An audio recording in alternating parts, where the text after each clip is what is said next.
Hi everyone, it's Felicia with the Foodies, and today I'm doing a kind of throw together meal with stuff that I've had in my freezer for a while, and I'm just gonna do a little clean out cottage pie, I guess I'll call it. So here's what we're gonna do, of course using some of our favorite Pampered Chef products. First things first, we're going to prep all of our veggies. So far I have diced all of my onions. That's about 2 medium onions. Then I had some carrots that I had frozen. What I'm using, as many of you may have seen before, is the acacia wood knife block with our beautiful knife set in it. It comes with a chef's knife, a santoku knife, a bread knife, a utility knife, a tomato knife, and a paring knife, all in that gorgeous one-of-a-kind acacia wood block. I mean, you just saw how easily they cut through a whole stack of frozen carrots. And I think that's pretty much all that needs to be said. The next thing I did was grab my Rock Dutch oven. It's part of our, like I said, Rock line.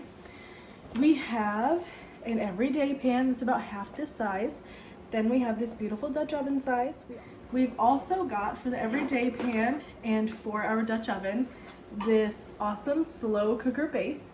So you can buy them separately or as a set with the slow cooker base and turn your favorite pan into your favorite slow cooker or keep warm vessel. So I've got my hot plate on medium high. My ground beef was already cooked in the Dutch oven, so it is a little, you may be able to see some ground beef crumblies in there. That's just because I'm draining it off right now into my small batter bowl with my smallest stainless steel mesh colander. Look how gorgeous this is. Beautiful. Comes in a set of 3. Absolutely gorgeous. So the next thing I'm gonna do is spray a little bit of oil with my kitchen spritzer into the bottom of the Dutch oven. And that's going to be how I'm going to cook the onions. So I've got about 2 cups of onions here. That's 2 medium onions roughly into a small dice. It smells absolutely amazing. Alrighty, so I'm going to let these sweat down. Then we'll be back to add in our garlic, our carrots, our tomato paste, and all those delicious rich ingredients. Meanwhile, my potatoes are actually steaming in the quick cooker. I would show you what it looks like, but I am not picking up an electric pressure cooker right now as it's going. But those will be done in about 15 minutes. I've got 4 large potatoes in there and a cup and a half of water. So they should be done as soon as our beef filling is done, and that'll be some good timing to put it all together and put it in the oven. So alrighty, so as you may hear, the onions are going really nicely in there. They're getting transparent, they're getting fragrant. The next thing I'm gonna add in is our carrots. These just need a quick fry off as well because they are, like I said, a little frozen.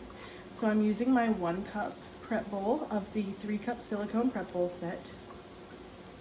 That is 3, 2, and 1 cup. They also come with lids, all in that lovely set. Alrighty, so we've got that. We're gonna add in a little bit of garlic. I have a tablespoon of pre-minced garlic here in my adjustable measuring spoon. And I'm just gonna give that a stir in there as well. And let that go and get a little fragrant again, and just cook these carrots off a little bit. Just let some of that moisture evaporate. Then we'll be back and add the rest of our goodness. Alrighty, so while the carrots and onions are sweating down, evaporating a little bit, we are going to do the potatoes really quickly. These go on top of that cottage pie and they're gonna get broiled and really, I don't know, brown and delicious. I'm hoping anyway. So let's see how it goes.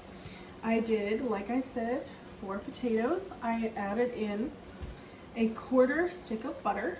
Then I put in a little bit of salt, just for good measure. I'm going to add in a squeeze of garlic, and you can mince this fresh yourself. This is one of our new products. It is our brand new potato masher, and you're like, how do you mash potatoes that way?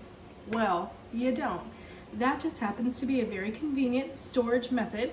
So your potato masher folds flat for storage, but all you do is squeeze the sides a little bit and it pops up to a full-sized potato masher that would definitely stop your drawer from opening if it didn't fold flat. 15 minutes with those 1.5 cups of water was absolutely perfect in the quick cooker. And you get glorious mashed potatoes, so smooth and creamy. Look at that. Fantastic. And this, like, oh, I love this potato masher. Alrighty, we are back with our carrots, onion, and garlic mixture. It is all had that juice sweat off, all that extra water sweat off. And now we are ready to start assembling the filling of the cottage pie. As you can hear, it's very hot and sizzly and wonderful. So I'm going to add back in the ground beef. This was 2 pounds. Like I said, I cooked it earlier in this pot. Drained it off with my mesh colander in a batter bowl. And I'm just gonna use the mix and chop to really break that up into perfect little minces, because I want every bite of this cottage pie to be the same, consistent, delectable, and not get those big ground beef chunks that you can get that are inconsistent and kind of nasty in, you know, just using like a regular wooden spoon to chop up your ground beef. I'm gonna use my little kitchen scraper here to take care of that mess that I just flung all over the place. Bam, love these. If you don't have a bench scraper, get our kitchen scrapers, handy scrapers, they're amazing. The next thing I'm going to do is add in a little tomato paste. This is 2 tablespoons of tomato paste in our petite measure all cup. Going to grab 1/2 cup of red wine and use that to deglaze everybody in there. I'm going to grab 1 cup of broth. Now normally this would be beef broth, but today I'm actually using, and this is gonna sound super odd, but kimchi broth. It's what I had in my fridge. Like I said, I'm doing a clean out. So it's gonna make this a little more sour and umami, but that's what I have and that's what I'm gonna use. Next thing I'm going to do is sprinkle over 2 tablespoons of flour. Really gently.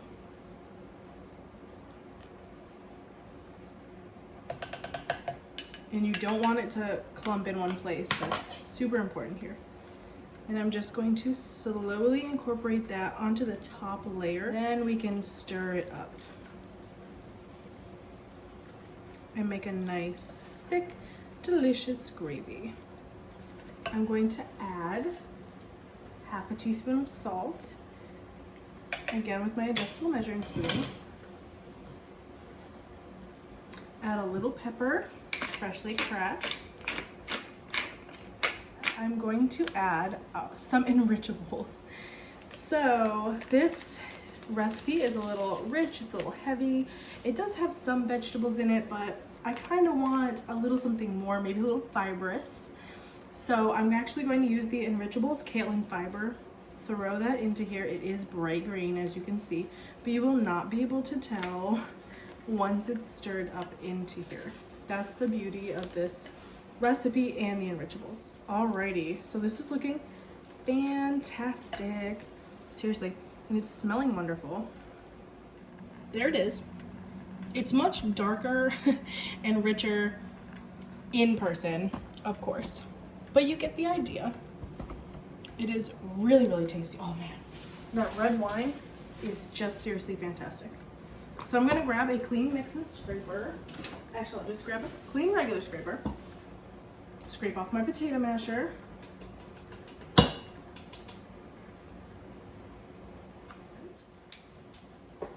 Start spooning the potatoes over top of our beef mixture. Alrighty, so we've got a nice layer of potatoes on top of our beef mixture. It's looking really, really nice. There she is. So I'm going to throw this under the broiler for just a couple of minutes until that top is nice and browned. I may or may not throw a little bit of cheese on. We'll just see how the mood strikes me in a minute I will be back after this is out from under the broiler and I'll show you what we've got going on. Super hot, but look at that. Gorgeous. Cottage pie. I did decide to add a little bit of cheese, not too much, but a little bit of sharp white cheddar on top. We're gonna go dig in, and if you need to book a party to get any of this glorious stuff 60% off or for free, please do email me at Feliciasfoodiespc@gmail.com, or you can find me on Facebook at Felicia's Foodies, independent consultant for Papered Chef, and send me a message there. All right, everybody, thanks for watching, and I'll see you at your parties.